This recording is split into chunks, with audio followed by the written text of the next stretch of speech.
మేడ్చల్ జిల్లా నాచారంలోని ఒక అపార్ట్మెంట్లో నిర్వహించిన మాక్ డ్రిల్లో మొత్తం 2500 మంది అధికారులు సిబ్బంది పాల్గొన్నారు.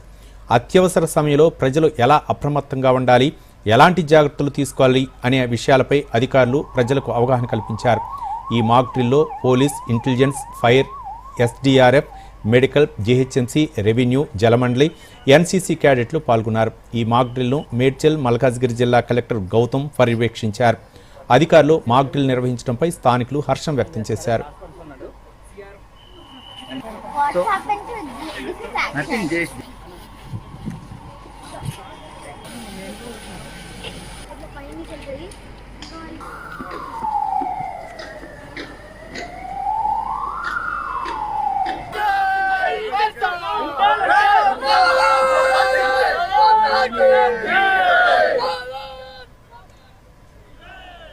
మల్లాపూర్ నాచారంలో ఇలాంటి బాంబుల దాడులు జరిగినప్పుడు ఎలాంటి జాగ్రత్తలు పడాలనేది పోలీస్ అధికారులు, ఆర్మీ వాళ్ళు, నేవీ వాళ్ళందరూ మనకు నిదర్శనం చూపించారు. ఎలాంటి జాగ్రత్తలు తీసుకోవాలి, ఎలాగా రక్షించబడగలని చెప్పేసి మనకు చూపించారు. డాక్టర్లు కానీ, పోలీసులు కానీ, వీళ్ళందరితో మంచి సందర్శనం జరిగింది. భారతీయులందరూ కూడా సంతోషపడుతున్నారు.